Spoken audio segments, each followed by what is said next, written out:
Welcome to Three Girls, One Track, your go-to podcast for listening to two sisters and their cousin try and get into Formula One.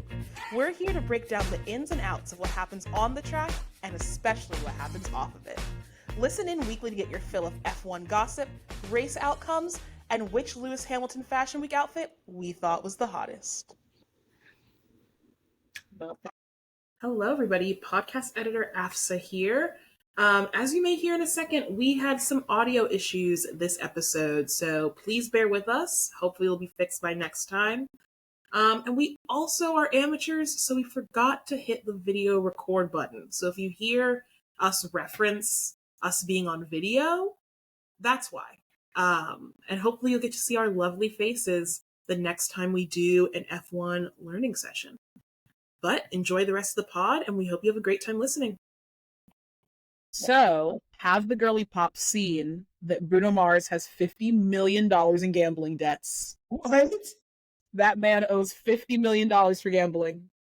I believe to MGM, right? Gamble for 50 mil. MGM sports bet gambling at that. I think it's sports bets, right? Because he had a residency at the MGM Grand, and supposedly even like he is making like over $1 million a night for every show. He needs to be paying back his debts. And I'm like wondering, is like the 50 million like on top? Like, is it 50 million excluding? Are they garnishing his wages? Yeah, I'm a little bit confused, but I'm also like, why did this come out right now? Yeah, I was very shocked to see that. I was like, oh. And then I saw that, to be honest, it seems like he's not good with money, because it seems like that's also why. I don't think it's surprising at all that the man's not good with money. What'd you say? No one expected him to be a financial savant. Yeah, like, of course he's not good. But you also kind of expect when you're making that much money, you have people around you who are good with money. Well, at that point, that's a choice. Because he's making $90 million for his residency a year. I mean, gambling is a sickness. It is a sickness. Yeah, homie has lots to worry about. I'm not surprised about this at all. I mean, I don't know if surprise is either. I'm not surprised. I'm not surprised with what celebrities do, but I am just kind of like, 50 million is a large number. 50 million is a lot. Like, are you paying anything back, or are you just getting it from the table and like, ooh, that's and just walking away? Like, you know, It's I a guess. lot. Yeah. That's unfortunate, but I'm not gonna lie. If there's anyone who can make it back, it's Bruno Mars. So. Oh, for sure. Hey, if he brings a show to Maryland, I'll happily help him pay off those debts. I'll buy it. I would actually be willing to go see Bruno Mars / Silk Sonic in Vegas. I'd see Bruno Mars' greatest hits. I don't need Bruno to show me like only his new album. I need Bruno's greatest. I don't necessarily want a new album from him. Some artists shouldn't have new album tours. What you said? He has a bunch of songs. Yeah, he has a great catalog. He doesn't really. He has a good catalog. I'm saying, did I just hear someone say he has a new album? Not like new. I think that was like a little bit ago. Well, yeah, I think so. I don't. To be honest, Bruno Mars is not one of the artists I keep up with. It's just like you'll hear him you'll hear when Bruno really is releasing an album. Yeah, that's true. That's true. Yeah. All right, baddies. We do not have a race this weekend, and because we don't have a race this weekend, it is F1 101 for our newbie Felicia. What's up? Do some claps. It also means we're on video for the first time. So peep the looks, peep the beat.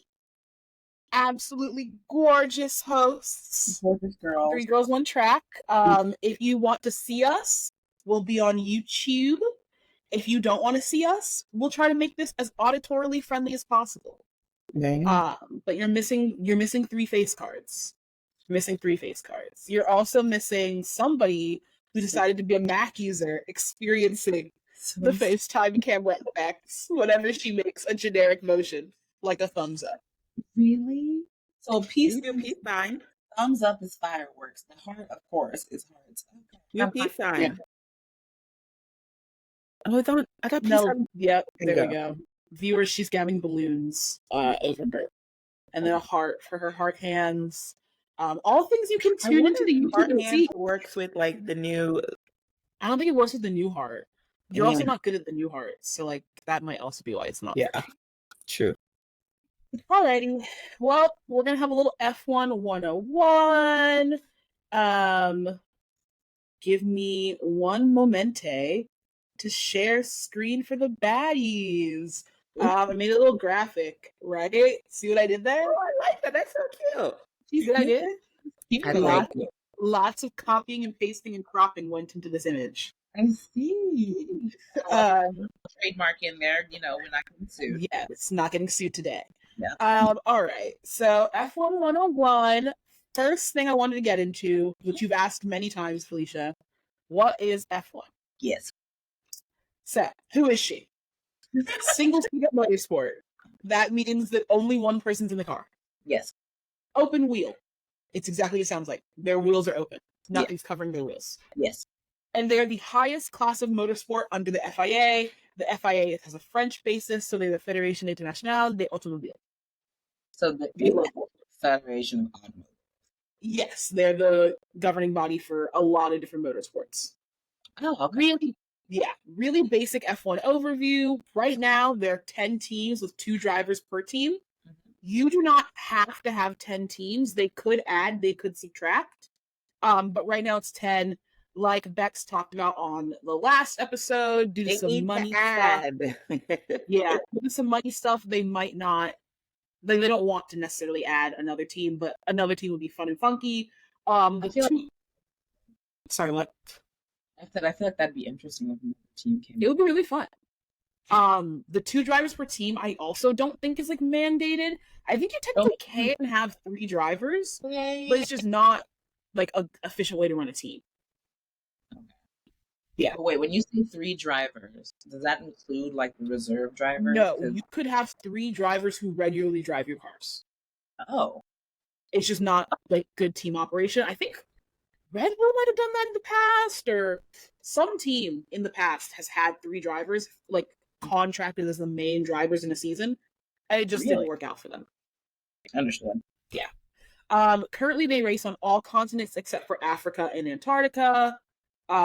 There's a potential for race to be held in South Africa, but I wouldn't hold my breath. We have 24 races on the calendar right now, and a 25th simply would be outrageous. So something would have to lose its spot probably to get a race in Africa. There was a race in South Africa previously? I think previously, yeah. Yeah.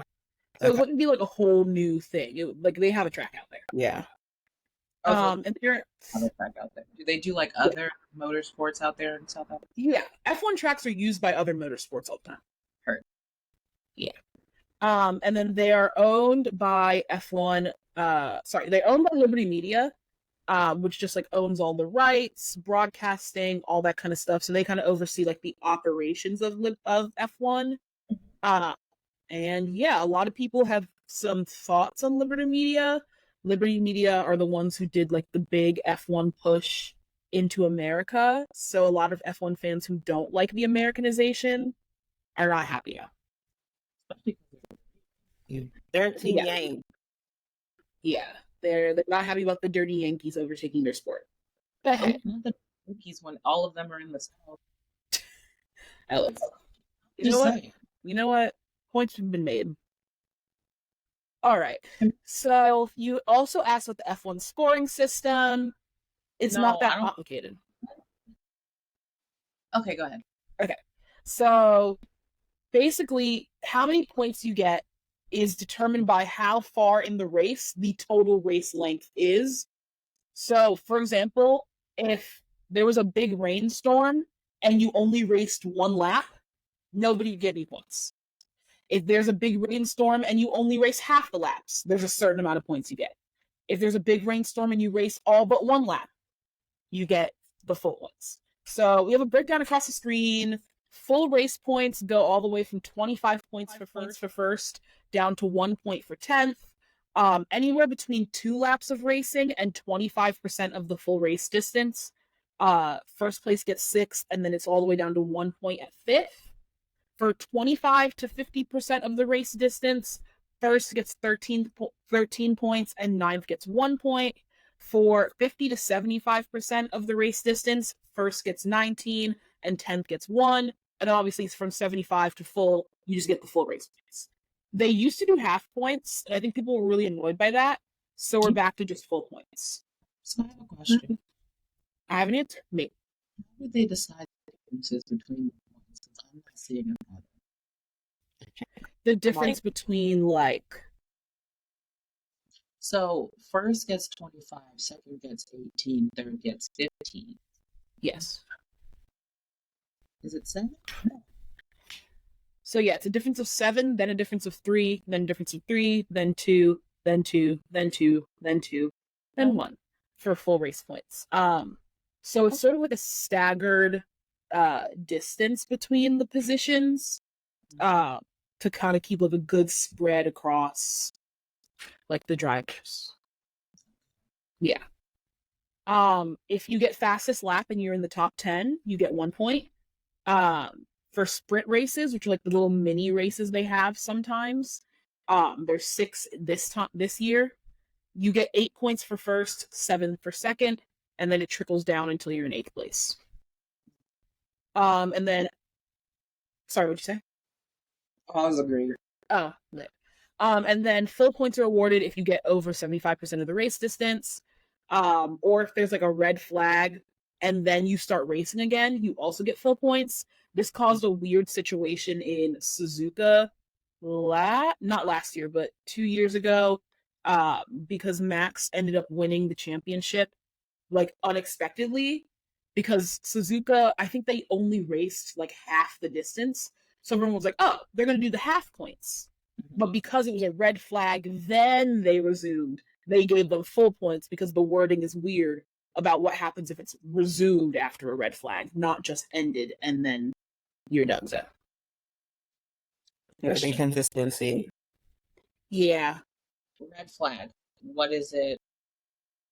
Is it when there's a red flag comes out? So a red flag just indicates that you're going to end up stopping the race. So there's lots of reasons you could stop a race. It could be a crash. It could be weather. It could be something's wrong with the track. Mm-hmm. It just indicates we're stopping the race. And the race is just over. It's not going to resume. You can resume after a red flag. Okay. Yeah. It just means the race is stopping for the moment. And we can get into a whole F102 at the next gap in races about penalties, flag system, rules, all that kind of thing. Beautiful. All right, let's get into these teams. This is not my best slide, so I don't want to hear anything about the composition of these slides. Okay, we're keeping it fun, we're keeping it light, we're keeping it funky. Okay. So these are in championship order as of right now. So we're starting with Red Bull. The bad boys of F1, the Rebels. Their 2 drivers are Max Verstappen and Sergio Perez. Their current team principal is Christian Horner, who, will he have his job come Australia? We don't know, but he is currently the team principal. They technically joined F1 in 1997. They manufactured their own engines under Red Bull powertrains, and they've worked with a couple of different like collaborators. So they've worked with Honda, they're gonna work with Ford. They had 7 world championships as a team, 4 of them from Sebastian Vettel, 3 of them from Max. And like I mentioned, they're sort of the bad boys. They're the problematic faves. They like to be like, we're rebels, we're Red Bull, because they're just an energy drink company. And so, they're known for blasting their music in the paddock. Like, they're known for being like, almost like the frat boys of F1 is how I would describe it. I feel like also with Red Bull is the one you see with a lot of, invites a lot of celebrities into the paddock. You see a lot of photo opportunities with Red Bull, more so than you see with any of the other team. Yeah, like other teams do invite celebrities, obviously, but Red Bull definitely has the more like young, slick vibe. Yeah. To them. At least that's the branding they like. Yeah, they have like more like party vibes. Yeah, party vibes. Like you said. Yeah. Yeah, they like Got Frankos. you. Got you. Yeah. Next up, we have Scuderia Ferrari. Ferrari. They are the oldest team in F1. Their drivers are Charles Leclerc and Carlos Sainz. Their team principal is Fred Vasseur, Bald King. They joined F1 when F1 started. They have been here all the time. That is a very notable part of Ferrari. They are the oldest team. They've participated, I believe, in every season of like official F1. They notably, I don't know if they get this anymore, but at least when I first started watching like F1 and stuff, they used to get like a bonus every year. Like the FIA and F1 would pay them money for being the oldest. I think they still do get it. Yeah, so they get like a couple millies for being the oldest. Just because they're still. Yeah, just because they're still in the sport. They have 16 world championships. Some of those from Michael Schumacher. Like, there's many people have won with Ferrari. That's kind of like the whole thing. A lot of them want to win with Ferrari.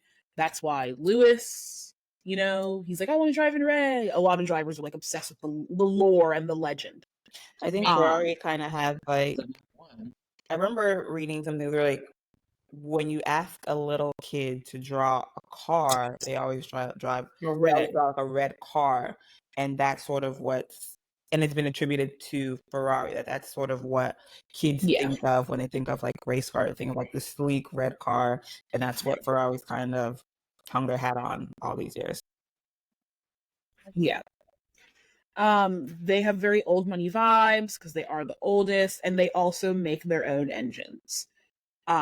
I can feel this question coming on when I say make their own engines, and we will get to that with the next team. Yeah. All right. Now we have McLaren. They are also an old school F1 team. They joined in 1966. Their current drivers are Oscar Piastri and Lando Norris. And their team principal is Andreas Seidel, I think is his name. But notably, I'm not 100% sure on his name because most of the time the yapping at McLaren is done by Zach Brown, their CEO. Zach Brown is on the right, Andreas on the left. They have 8 world championships, one of them from Lewis Hamilton. And they kind of serve like, sorry, what'd you say? I forgot he was. He was back in the day. Yeah. They kind of try to serve like, we're cool and fun. Whether they are successful in that, they're not. I cannot give an unbiased answer. Because I'm not a McLaren girly, so they don't do anything for me. I don't. I feel like I don't even say try hard. It just feels like they're a cool team, but they're not the fun team. They're not the best team. They're not boring. They're just kind of like middle of the road. Yeah, they're just there. Yeah. Which isn't bad. Being there. It's just you're just there. Yeah. Notably, their engine manufacturer is Mercedes. So when it comes to F1, there are teams like that literally drive in F1, and then there are engine manufacturers. So there's only a couple of engine manufacturers in F1. You have Ferrari, Mercedes, Red Bull, Renault. All of the teams get their engines from one of those 4 engine providers. In theory, a team could decide to make their own engines. Engines are very hard to make good. So you generally get it from people who are in the engine making business. Yeah. Who's main engine people? Because I know there are only, 4 or 5? Yes. Ferrari, Mercedes, Red Bull, and Renault. Thanks. You're all good. Oh, God.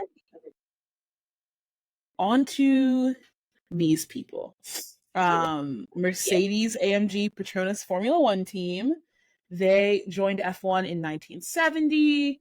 Obviously, they make their own engines. They have 8 world championships. And their vibe, as stated, is like, we're consummate professionals. You know, Toto's all about, it's all about innovation and the right way to do work. And, we looked up that if you paint your walls this shade of blue, it'll actually increase brain function by 13%. That's like their whole vibe.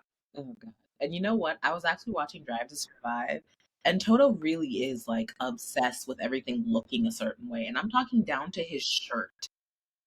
Yes. Everybody who likes DTS remembers Toto with his tomat, salt, pumpernickel, so cracker, coffee or whatever it is he likes. I'm like, what? Yeah, he's very specific. So the team also gives those vibes. Obviously, our king Lewis currently drives for the death trap known as Mercedes, alongside George, and then team principal and partial owner Toto Wolff. I always find it interesting that Mercedes kind of had that stuffy vibe, because while I think Toto definitely stuffy and George gives me stuffy, I just think I'm better, whatever. But Lewis doesn't technically give me those vibes, and he's kind of like the face of Mercedes. But Lewis gives me more like, I don't know, colorful, bright. This is edgy. Edgy, there you go. He's a little more edgy. Like Toto and Russell are very like clean cut. And then of course you have Lewis with his twists, his tattoos, his this and that. Like he's the edgy one. Yeah. I think that's down to like Lewis's central personality being established prior to joining Mercedes. Was it? Or I feel like his edginess has come out more since. No, his edginess has come out more, but like, fuck boy Lewis posting on Snapchat, tweeting out random shit. Yeah. Like, he's always been that way. And so it's like he has only become a consummate professional with his like, always believe in yourself, guys, and be a winning level. Like that's not OG Lewis. OG Lewis saying me and Sebastian Vettel should fight outside if that's how he wants to do it. I do remember. Like Lewis was actually, he's very tame. Lewis is about it. Yeah, he's actually really tame. I saw like a video of Lewis at Carnival. I was like, why is your behind over there at Carnival? And like he did like there's some videos of him. Anyway, yeah. Now that you say that, I do remember Lewis has actually tamed himself a little bit. Yeah, he's definitely come down from his Snapchat story era. Which is sad that we missed Snapchat story Lewis. I'm actually kind of sad that we missed it. I mean, because he was wild. I would have loved to have been an F1 fan during like prime Lewis. I know. It would have been a time to experience that. And like Mams was on Snapchat all the time. Yeah, and then like him and Vettel's like animosity. Exactly. They had such a fun rivalry as well. Mercedes, I would have loved to be a fan during Mercedes. I don't know if I would be alive if I consumed F1 during Mercedes. What is Mercedes? What is Mercedes? So Lewis, as we know, has driven for Mercedes for a very long time. And he used to drive... Before we get into this, I just want to establish. They have 8 world championships. How many does Lewis have? Lewis has 7, 1 with McLaren, 6 with them. Okay. Just wanted to double check. Continue. Yep. Also note, if any of this is wrong, take that up with F1.com. Because F1.com says they have 8 world championships. I'm not journalists. Yeah. We're not there. I'm talking with my cousin and my sister. Exactly. Yeah. So, alongside Lewis driving back at Mercedes, I believe from about 2013 to 2016, was Nico Rosberg. Nico Rosberg was Lewis's best friend from childhood. Like, the Rosbergs really took Lewis under their wing, took him out to Monaco. Like, when Lewis first moved to Monaco, he would be at Nico's house all the time, like bestest of friends. So Brosades is the name that is used to refer to Lewis and Nico. notably, it all went very, very sour. They basically ruined their friendship with the help of Mercedes while they were on the team.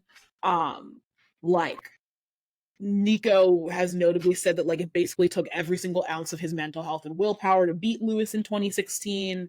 Like very animosity. If you look up Mercedes, you will find clips upon clips of the two of them like just outright icing each other out in rooms, like standing in the same room, individually having conversations with Max Verstappen, Throwing things throwing at hats at each other. other. Notably, when Lewis and Nico would be in a cool-down room after a podium together, Nico would speak languages he knew Lewis did not speak, but knew the other driver did. So, like, for example, he knows Lewis does not speak German, and so he would purposely speak German to Sebastian Vettel to cut Lewis out of conversations.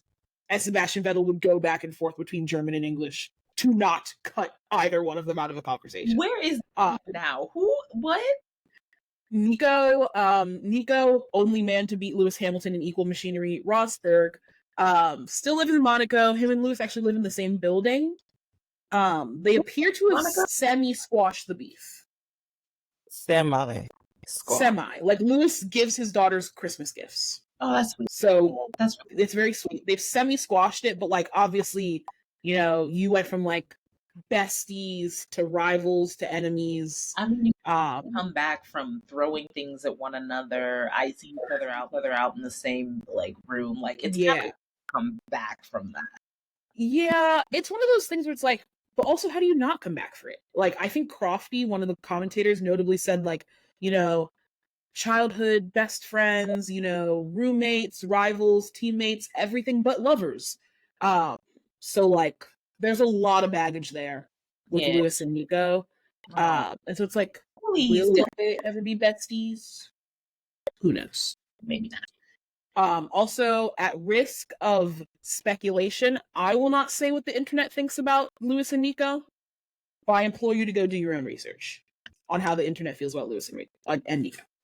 I mean, yeah, just all I'm gonna say about that. Just a taste. What is a whisper? A whisper. We're gonna talk about that one off the pod. We'll talk that's an off the pod discussion. Okay. That's an off the pod discussion. I won't. So sorry, pod viewers, for bringing it on the pod, but it's an off the pod discussion. My bad. No, you're all good. You don't know about the Mercedes lore, the way that I know about the Mercedes lore. And if the viewers want, I'm willing to do a Mercedes timeline episode. I have the PowerPoint ready to go. So I have it ready to go. Why do you have a Mercedes PowerPoint ready to go? Why don't you? Israel. It's very detailed, very thorough. It's actually quite nice. I'm not gonna lie. It's very good. With me a while ago. How you shared it with her, but you ain't sharing it with me? She shared it a while ago. It was a while ago. Me and Betsy discussed Mercedes before. Yeah. Okay. Anyway, you weren't at that one at the time when she shared it with me. Hush. Yeah. You didn't know. You didn't know. It's okay. Mm-hmm. Alrighty. Up next, we have Aston Martin. They joined F1 in 2018. Mercedes makes their engines. They have no world championships. And their vibes are the rich bitches. Notable rich bitch, Lance Stroll. His daddy's a billionaire. Daddy owns the team. Yeah, well. Fernando Alonso also drives for Aston Martin. He's the old one. He's like 44, I think. He is the oldest on the grid. He's the oldest on the grid. He's been driving since like Oscar Piastri was born or something. Oh my god! So he's old. He's old. Then their team principal is Mike Crack. I know nothing about that man. That is a name. Yeah, the man gets memed a lot. It's very sad for him. He gets memed to like high heaven. Who, Lance Stroll or a principal? Oh, the principal with his name. Oh, okay. Yeah. Is it Crack or Crack with a K? Crack with a K. Okay, at least he has that on. Yeah. So good for him. But yeah, Aston Martin, they're kind of the baddies, the rich ones. They used to be Force India, like the pink team. Oh, but they got bought out. But they got bought out. Yeah, they got bought out. So now Aston Martin. Didn't their owner, he like went through a lot of legal nonsense and is now There was some legal stuff. I don't remember all the details of legal stuff, but there was some legal stuff going down. Yeah. Rip Force India. Aston Martin best friend now. So, yeah, there we go. Not much to say about Aston. There's really not much to say about a lot of them. I'm sure that Felicia will have many questions that we can yap about. Extensive. Next up. God. I'm sorry. I'm reading. I'm sorry. We have Haas F1 team. Their drivers are Kevin and Nico. They have a new team principal, Io. Obviously, as we all know, Gunther Steiner was their team principal, but they yeeted him to the curb this past winter. So now they have Io. They joined F1 in 2016. Ferrari makes their engines. They also have 0 world championships, and they are poor and bad at F1. I don't say that as an insult. Notably, one of the beefs Gunther Steiner had with the owner, Gene Haas, was that Gene Haas didn't want to spend money on the team. So they are poor and they are bad at F1. So I have a question. Yes. The engine manufacturers, so say this is Ferrari. Would Ferrari purposefully give Haas a not as good engine as what they put in their cars? Or are they just engine here? So they make engines to fit the specification of the Haas cars, to some extent. You know, they're not sitting there slaving away extra hours to like make the best engine in the world. But they make an engine that like works and fits the specifications, and Haas works with them to get an engine. Haas, notably, to keep costs down, buys everything that you can in F1 legally buy from a like manufacturer. They buy it all from Ferrari. So there are parts that you have to make yourself. Yeah. There are parts that you can buy. They buy everything you can buy. Oh, wow. Yes. So once again, poor and bad at F1. Yeah, because it would cost you to create your own stuff, wouldn't it? It would cost too much to actually be good at making your own stuff, yes. Okay. Yeah. They were like good-ish in like 2018.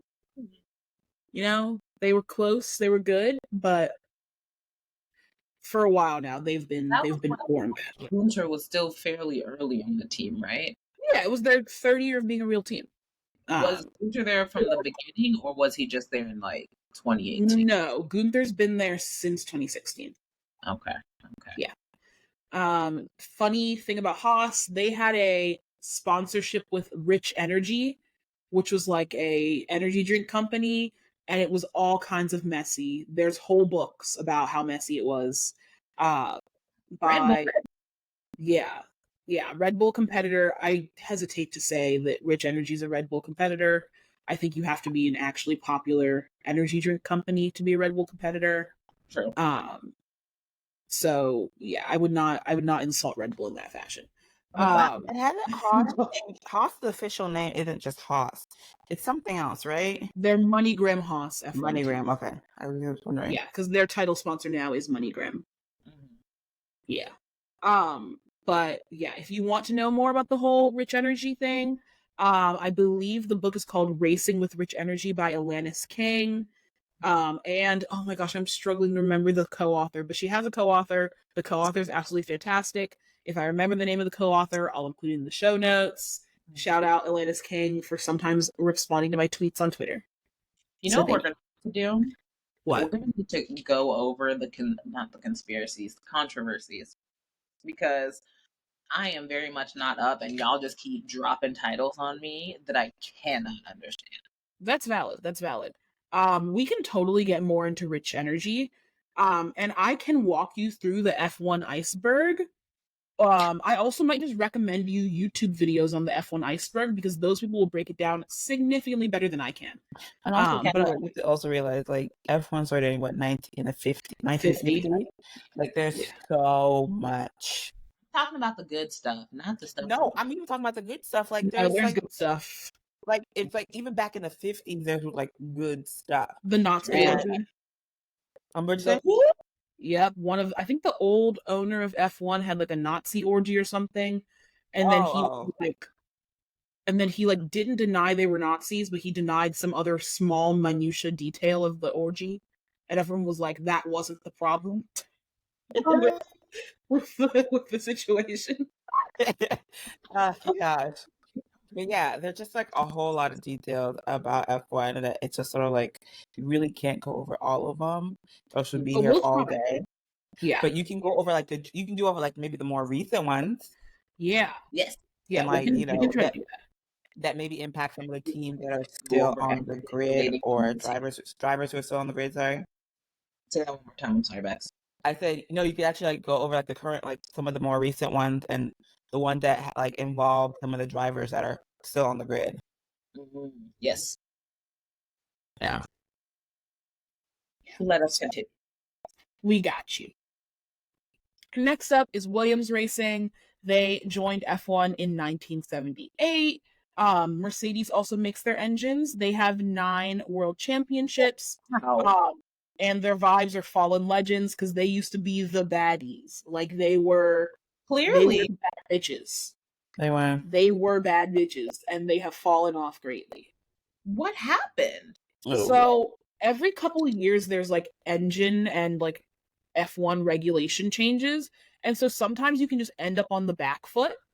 And like Williams kind of just at some point started declining in the quality of the cars, and it's just been like a steady decline. Also, So like there's ebbs and flows to like goodness now. Funding as well, correct? What? Yeah, and they were also having money issues. They had money issues. Because the woman who I guess she's part owner, correct? I don't know if she's part owner. Her dad was the founder of Williams, so her name's Claire Williams. I don't believe she is the team principal anymore. Yes, I know she was team principal. She's not team principal. James Vowles is team principal. Okay. Yeah. But the money issues were when she started taking over. Is that correct? Or was it before her even? The quality issues were before her, and I don't even think the money issues had to do with her. Okay.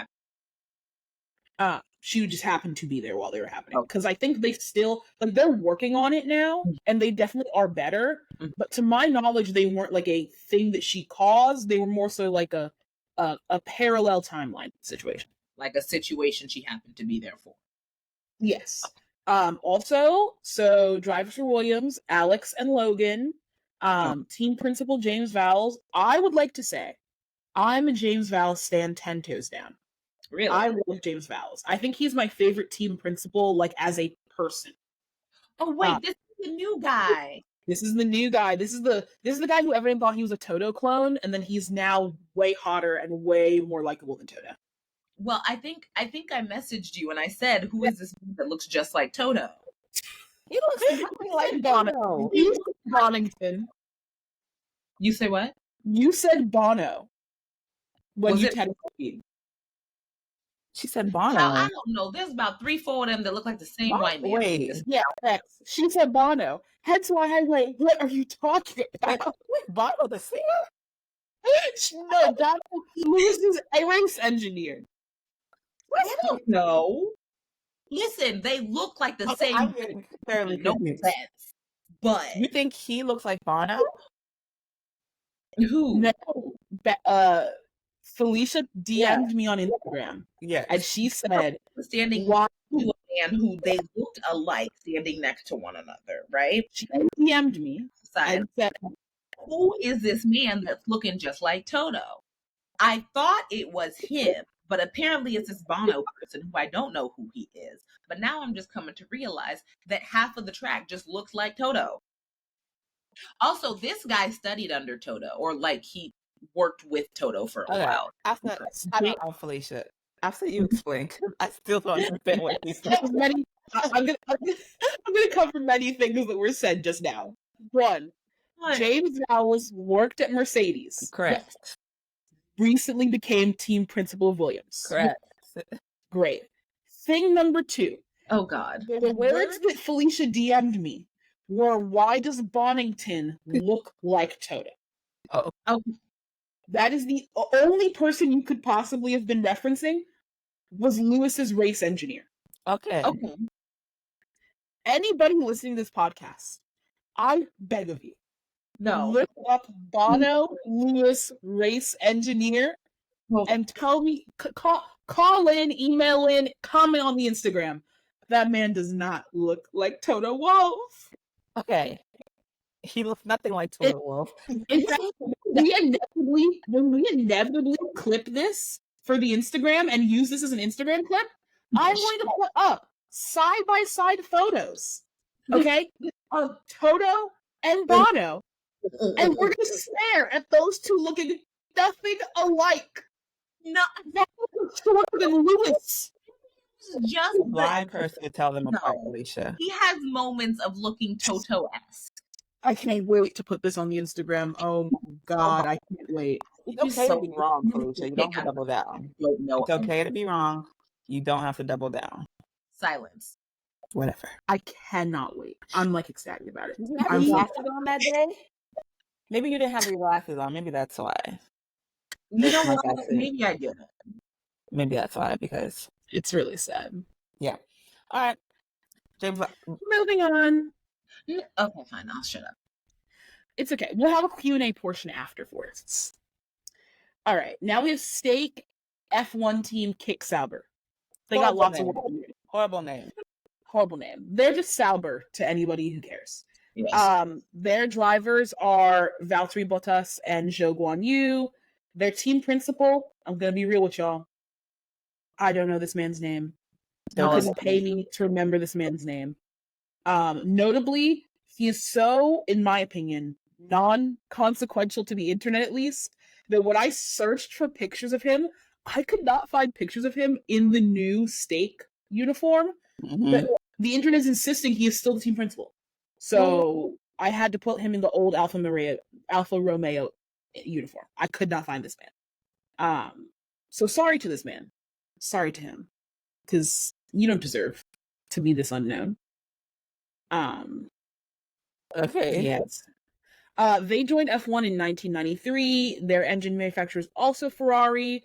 I should not have written 70 championships because they have 0. I was actually, I saw. I was like, okay. 0 championships. They're not first.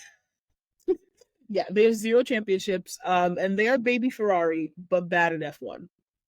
They're quite literally seen as like kind of a feeder team for Ferrari. Not as much anymore, but like that's what I give. Where is Ronaldo? Not Ronaldo. Daniel. Ooh. Renault? She's talking about Visa Cash App. Oh, okay. Yeah, don't worry about that. We're about to get into Visa Cash App. Don't worry. In fact, let's get into Visa Cash App right now. So, Visa Cash App Racing Bulls. Also known as Toro Rosso, also known as AlphaTauri, also known as the Red Bull Junior team, also known as where Red Bull drivers' dreams go to die. They're the junior team of Red Bull. I think we've all accepted that now, right? Yeah. You know, it's strange that Red Bull has 2 teams, but we can move on. But I mean, what does that have to do? What did you say? Mercedes has 2 teams? No, Red Bull is the only ones who factually own 2 teams. Oh, okay, yeah. Never mind. Yeah. Wait, who is Sauber the team for? Is it also Red Bull?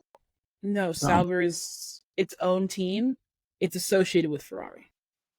Ferrari. Okay. Yeah. Never mind. 2 drivers, Daniel Ricciardo and Yuki Tsunoda. Lauren Menkes is their team principal. Once again, all this information is from the F1 site as far as like the join date. You'll note that they have an earlier join date than Red Bull. I believe this is due to the fact that the teams that Red Bull and RB bought out joined earlier. And so technically, in some iteration of the current ownership of being owned by Red Bull, Visa RB has been around longer. I don't fully understand why they're saying they joined in 85. It was some weird team ownership thing. It's probably based off of the original team. Say that again, Bex. I said it's probably based off of the original team that was then bought out. And then Yeah.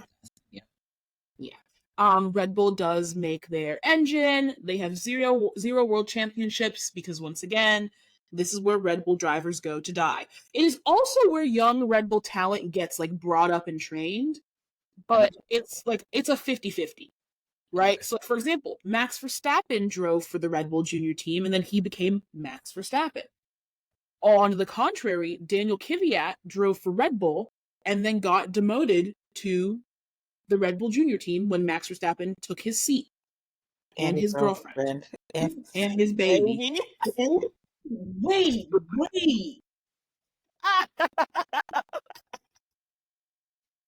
See, now y'all actually have you actually have to address that because why? So Daniel Kvyat was a Red Bull driver. Hold on, okay. From the beginning, please. He was a Red Bull driver, right? Who? He got demoted to the Red Bull junior team. What's his name? Daniel Kubidak? Kvyat. Kvyat? With a T. Kvyat. Okay. And yes. I don't know if it was due to the demotion. His girlfriend broke up with him. I don't know if it was while she was pregnant or right after she had their baby. I think it was right after the baby. Right after the baby. And then she started dating Max. And basically, Max is her baby daddy. Because, I mean, let me not say that. But yeah, I want the record to show Daniel Kvyat is a great father. There's literally no evidence that he's anything but an absolutely wonderful co-parent with Kelly Piquet. It is just funny that Max came into F1, stole his seat, and then within the next couple of years, stole her girl and they had his baby. Yeah. Is Max still with this girl? Max still is with this girl, yes. They're not engaged. They're not engaged. They are not. You think Kelly Piquet would not have it all over her Instagram if they were engaged? I could have sworn I saw somewhere that they were engaged. There were rumors that they were engaged. They are not engaged. Okay, never mind then. Max actually did an interview saying he was going to get married soon. They've been together for like 4 years. Yeah. Oh, she's lovely. That's important. She's Eastern European lovely. She's factually Brazilian. So that's great. Yeah. Her father is Nelson Piquet. Famously racist to Lewis Hamilton, Nelson Piquet. Of course. I don't think you can say racist to Lewis. I think you can just say racist, period. Yeah, racist. Sorry. In my opinion, he is notable for being racist to Lewis Hamilton. There you Not this picture of Max holding this baby with this. They live together. Yeah. I think Max has his place in Monaco. And, like, they definitely live together, but they don't live together in, like, a fully, live together way. It's my, understanding of the team. There are literally pictures of Max just playing daddy with this man. Max is a fantastic stepfather presence, for sure. He's clearly very sweet and kind to Penelope. She is a lovely little child. We stand good male figures in the home. But yes, they all seem very delightfully co-parenty. I do like to rag on Kelly just a little bit because I think it's funny. And also people notably are not big fans of Kelly Piquet. 1, because her father's racist. And 2, because she did a weird interview where she said the first time she met Max was when he was like 16 and she felt an immediate spark, blah, blah, blah. And then they started dating when Max was like 22, 23, something like that. And so people are like, you're a weirdo. But hey, that's all I have to say on Kelly. How's Max? They're 9 years apart. Yeah. They have a 9-year age gap. So we'll just met him when he was 16. No, that's low. I believe they met when he was 16. Felicia and the viewers, I implore you to look up 16-year-old Max Verstappen and think about if you would have a spark if you met 16-year-old Max Verstappen. The answer is no. Absolutely. I love Max. I beg you to look up a picture of 16-year-old Max. Now, let's just hold on. No. It's a no. Oh my god. No. I mean, no. Honestly, he's not like super handsome now. but He's not handsome. He's very handsome to me. oh, it's cute. He's very handsome to me. Oh, that's precious. Max now, not 60-year-old Max. Blessed. Yeah. No, if she Alright. and said there was an instant spark, I have a problem with her taste in men. Continue. Well, no, I think the problem is that she was a full-grown adult saying she That had a too. spark with a 16-year-old. Because she would have been, what, 20? Yeah, ew. Yeah. 20. She would have been older than me. Brody. Ew. No. Yeah. That's weird. Okay, continue. Let's get away from that. Anyway, last and maybe least, depending on who you ask, is Alpine. Their drivers are Pierre Gasly and Esteban Ocon. Their team principal is some dude named Bruno. Notably, they fired Otmar Sofnauer, who was their old team principal. He was kind of like a chaotic little American, but he was a little bit fun, but a little bit crazy. And so now they have Bruno. We don't really know anything about Bruno, at least on my side. How long has Bruno in place? Bruno has been team principal since last fall. Okay. Yeah. They joined F1 in 1986. Their engine manufacturer is Renault. They have 2 world championships, both from Fernando Alonso. They're vibes. They're French, they're liars, and they are chaotic. They're French for obvious reasons, being they are partially owned by the French government and quite literally are a French team. They are liars on many fronts. One, they lied and said this year's car would be pink. It's not a pink car at all. It just has pink on it. Barely. Only one of them. It's not. It's not a pink car. I was a little bit confused when I saw for the first race because I was getting them confused with another car. Yeah, because they're basically all carbon fiber with like little like outlines of blue, and they said they would be pink. So they're liars on that regard. So cute. I don't understand why. Well, I shouldn't say. I think really it works. It's distinct and it works. And it's worked for them in the past, though. Yes. Oh, the pink car is so baller. They're also. I see them. Yeah. Yeah. They're also chaotic. Notably, they've had a ton of people resign or be fired in the past like 6 months. A bunch of their technical team literally resigned like a couple weeks ago. So they're going through a lot of big changes. Also, notably, they're the last team that we're covering because that's how bad their car sucks. They're really bad this year. Which is surprising. They're really, really bad. They have a worse engine than the other teams, like to the extent that they have lobbied the FIA to turn down the engines of the other teams to make it more comparable. I say get good. That's what I say. Get your game. What happened to Renault, the team? So Renault, the teams go through renames because of like sponsorship and ownership. So Renault is like the actual like manufacturing engine stuff. Alpine is the car brand that utilizes Renault machinery. And so they changed their name to be more in line with their car imagery. Okay. Yeah. Okay. So this is technically the Renault team. What would have used to be Renault team. Yeah, they used to have Cyril. They were yellow. Mm-hmm. They are now. Daniel was with them at one point, Daniel right? Okay. Yes. Now, Felicia. Oh, God. I'm not sure if you remember the end of our last episode. What happened? Where we promised you that we would tell you the tea about Pierre and Esteban. So I've come here today to deliver that tea to you. Viewers, if you've watched the latest season of DTS, you know a little bit of what I'm about to talk about. I'm going to both talk about what Esteban and Pierre say is the tea. Wait, so it's on this current season on Netflix of DTS? Yes. I'm going to find out, but tell me anyway. Yes. So, notably, I'm going to talk about what they said the tea is. I'm going to talk about what the rest of the internet agrees the tea is. So, Pierre and Esteban claim that, so they're both French and they both came up through the karting system. The karting system is relatively like regional based. So if you're both from like a country of a certain nationality, you're probably going to interact with each other on the tracks, right? Okay. Esteban claims that the first kart that and I think Pierre agrees, that the first kart Pierre ever drove in like a real karting race was one of Esteban's karts, right? So like they were relatively close, decent friends, just in the same age group, so of course you know each other and you're good friends.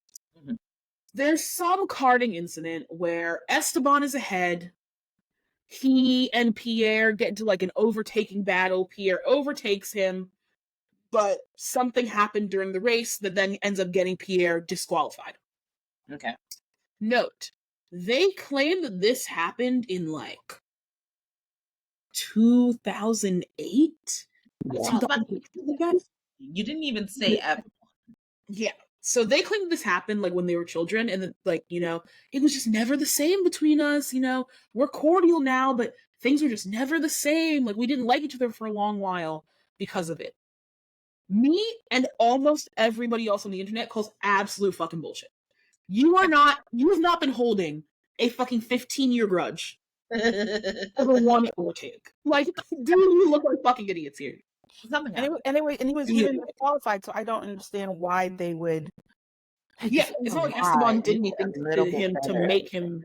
Yeah, it's not like Esteban did anything to make him get disqualified. Yeah, like we don't like the beef doesn't have anything to do with each other. Now, I will tell you what is a very popular internet thought on the two of them, which is that there's speculation that somebody, I believe the internet thinks it's Pierre, fucked the other one's girlfriend. At some point during their like childhoodness. And that is why they have beef. It's because it was girl drama. Like you would think if something happened in 2008, right? We're in 2024. You would think People are claiming the 2008. Like, yes, you might have had this karting beef, but that's not the actual reason you two hated each other for a while. Yeah, it may not be the reason why you like stop being friends, stop communicating. Your families have issues and beef. Yeah, their families have got beef. You'll look at beef and overtake. Let's be real. So neither one of them would have a career if they had a beef with everyone who overtook them, clearly. Yes. So that's the tea. I'm sure that you could do additional research into other theories, but yeah, everyone's kind of like, is that really why you two hate each other? Because that seems a bit far-fetched to me. Reddit will sing. Yeah. Mm-hmm. Reddit is a good place to start. You can start there. Yeah, Reddit's a good place to start for sure. Mm-hmm. All right. Well, that brings us to the end of our segment on all the teams. What's the tea with them? All of our breakdowns. Felicia. Yes. Do you have any closing questions now that we've done our review of all the teams? I don't think I do. Oh my gosh. You don't have any questions? This is crazy. I actually had some questions that I think you answered. Amazing. Oh, nope. So the championship. So when they win, everybody's competing for the championship, right? So there's a driver's championship and then there's a constructor's championship, right? So the driver's championship, is that purely based on the championship race, or is that also a combination of all the races together? All the races together. Okay. So the points that they earn that we talked about, driver's championship is just the list of 20 drivers. Yes. Ranked by point order. Okay. The constructor's championship is both the drivers for that team, add their points together, yes, then rate the teams. You can get different ones. Like, what was it, the year Red Bull won? 2021, Max won the driver's championship, but Mercedes won the constructors. Got you. Because, okay. Makes sense. Okay. That, I think, was the only question that I actually had. Yeah. Which, now that I realize, that is why the F1 website has Red Bull as only having 6 championships, because they're counting their constructors. I was counting their drivers. So. Oh, okay. That was why. All right. I think I'm good question-wise. I'm not gonna lie. All right. To close out the pod, because, we normally talk about F1 pop culture here, but I do want to have a brief interlude for some other very near and dear to our family's hearts pop culture that's going on right now. Where the fuck is Kate Middleton? Ah, I would like everybody on this podcast, as we close out, to tell me in a short, brief moment, what do you think is going on with Kate Middleton? Felicia, we can start with you. I think she is leaving that man. I think she is trying to get out of there, and she's being a little too what's the word? Like she will not bend. She won't conform to what they want. Like she's done. Okay. She's over it. She's done. And so right now they're just hiding her until she settles down. But I don't think she's gonna settle down. That is not what's happening. Okay, Let me what's tell you something. Kate What? Middleton, Catherine Middleton has spent too much time, too much energy, has sacrificed too much, has been ridiculed too much to ever walk away. She is going to be queen if that's the last thing she does, okay? Her last dying breath, she will be queen of England, queen of the United Kingdom. What? You think she's going to walk away? You think they called her Weighty Katie just so she can walk away? Thank you, Bex. Thank you, Bex. Thank you, Bex. Where is she? Then where is she? Is recovering from what? They say she had abdominal surgery, but listen. Yeah, but they're talking about she's going to be away from duties until Easter. Okay, Easter's next in 2 weeks. Or actually, but she's been gone since January. Last time anybody actually saw her was Christmas. No, they saw her a couple weeks ago in the car. No, they didn't. Anyway, the only thing I could say. No, I do believe no, the hold car on, wait. Okay, fine. So the only thing I could say is that that Kate, this has shown the royal family how much of a stronghold Kate has of the country and the media. And Kate's trying to use her hand. Now, came out that William is doing his little Charles and Camilla dance over there with Rose. Mm-hmm. She may be like, listen, I'm not saying anything until you end that situation. People want to know where I am. People don't care where you are. They want to know where I am. Kate, Weighty Kate. They want to know where Weighty Kate is. Okay. And I think if you want me to go out there and say anything, that you need to end that situation and act accordingly. Because I'm not going to be Diana Part 2. So then I'm right. She's sick of it. Well, she's sick of it. I'm telling you, but you just said she's getting ready to leave. She's not leaving that man. Oh, Jesus. Felicia, she was groomed to be queen of England. To be honest, that's actually one of the reasons why I think she and Meghan Markle, according to rumors, they didn't get along. Kate Middleton had to suffer before she ever married. Do you know how long she was on and off with William before they? Felicia, have you seen the William and Kate movie from Lifetime? God, no. Why would I watch that? That girl was getting dragged, embarrassed, everything for this man. It was embarrassing. Embarrassing. William was out there running the streets with other women, and Kate was sitting at home. Homegirl was going down like that. It was almost too embarrassing to be friends with her. Like, that's how embarrassing it was. I don't know if I can be friends with her. I don't know if I can be her friend. Embarrassing. It was very embarrassing. She and Meghan. Like, I know we say like Meghan face, like obviously Meghan faced racism, which I think is like a whole different ballgame. But Meghan got to walk in and just be herself and kind of join the family.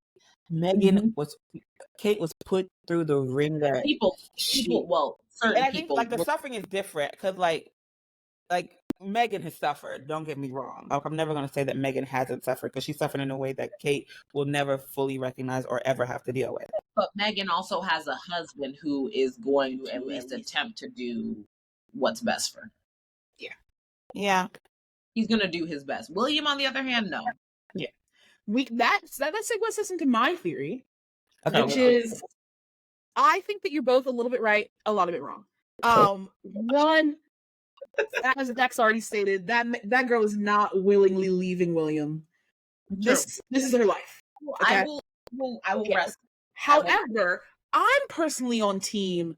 This is a lot of William's literally following his daddy, where he's literally like, I will not continue this foolishness. There is a rumor that back in 2015, William knocked up Rose Mm-hmm. And that little baby boy who was standing next to him during Charles's coronation, who he put next to him instead of his own child, George. Yep. That's baby from 2015. Because that was the only non-royal family child. Standing next. That is the only non-royal family child to stand on that mountain.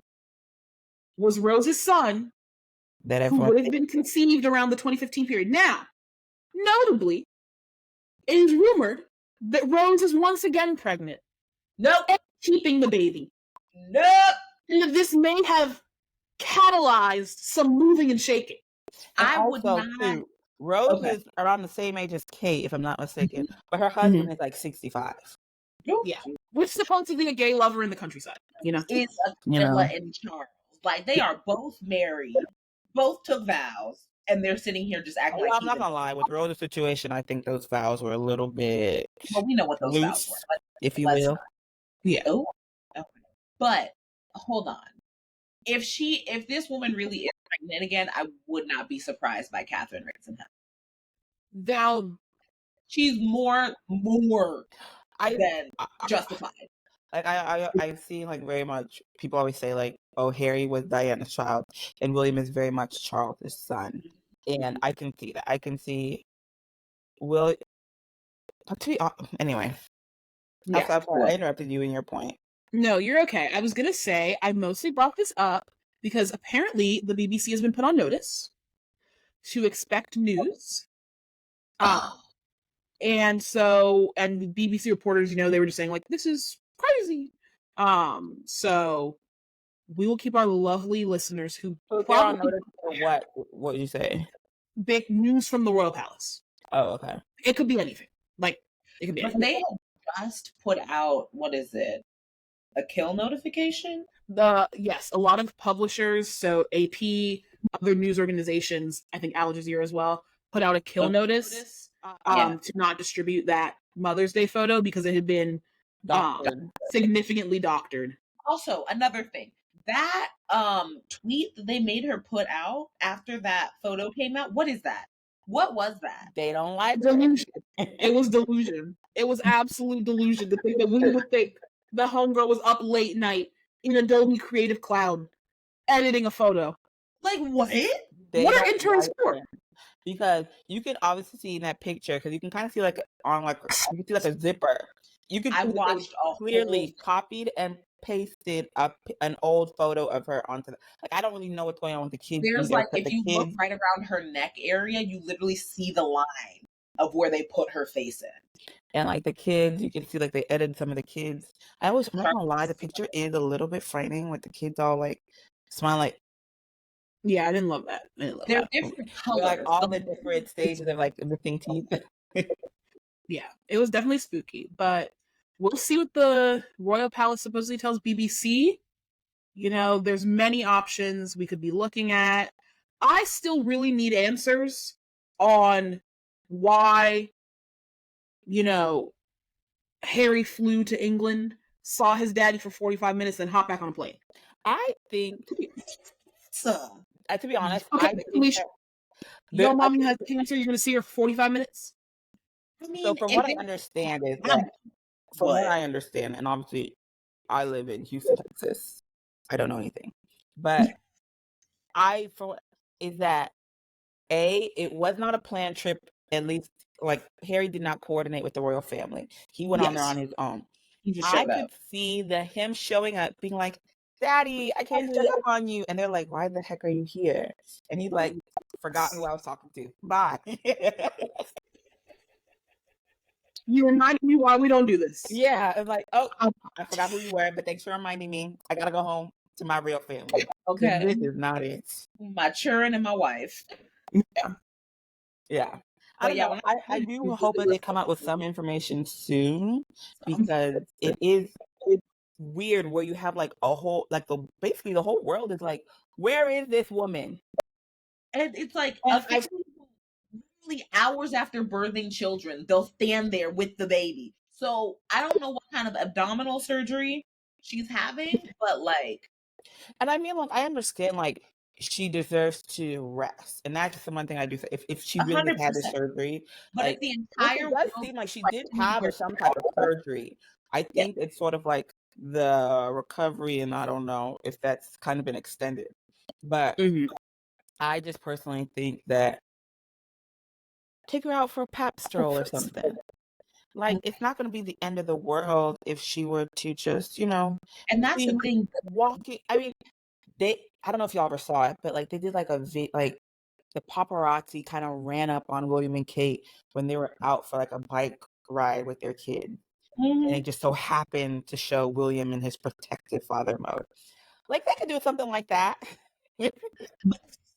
And another thing is, though, that the royal family basically has the paparazzi in their pocket. They can call them at any time. Yeah.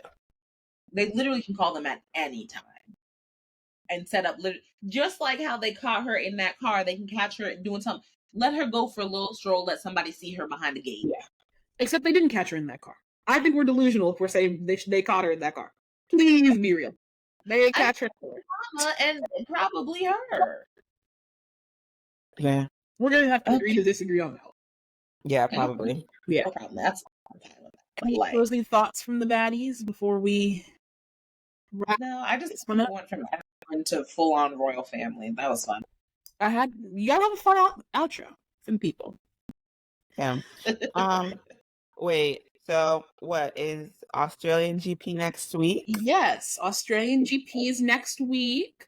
It's a late night one for us, midnight for the East Coasters, 11 p.m. for the Texas baddies. You know, as per usual, we'll be watching. We'll be very excited. We'll give you all the deets, outfits, news, fashion, everything.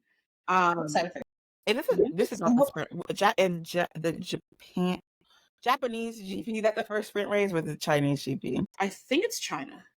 Okay, cool. I have a question. Oh, okay. What sprint race, regular race difference? Sprint race is 1/3 the total distance of the regular race. It is held on a Saturday instead of a Sunday. So during a sprint weekend, you would have a sprint race on Saturday and then race again on Sunday. Limited amount of points, as noted in the points overview earlier. First place gets 8th, 8th place gets 1. It trickles down between those. Yeah. So they'd have qualifiers Friday, sprint race Saturday, race Sunday? They would have there's qualifying on Friday. Yes. Sprint qualifying the morning of Saturday. Okay. Sprint the afternoon of Saturday, race on Sunday. They may have slightly changed that formatting because there was a lot of critique from the teams that basically there was no time to make changes to the car at all. Yeah, so they may update that, but I believe that is still okie dokes. Yeah. Alrighty, well, rate, review, subscribe, give us 5 stars and a review on Apple Podcasts after you listen. 5 stars on Spotify if that's where you listen. Subscribe to the YouTube channel, leave a comment, send an email. Follow us on Instagram and leave us a DM or a comment. Follow us on the maybe about to be banned TikTok. However you want to listen and give us feedback, tap in. Remember, we grow the more people listen to us. So send it to your friends, send it to your family, maybe even send it to your old childhood French best friend who fucked your girlfriend. They should be listening too. And with that, goodbye, listeners. Bye.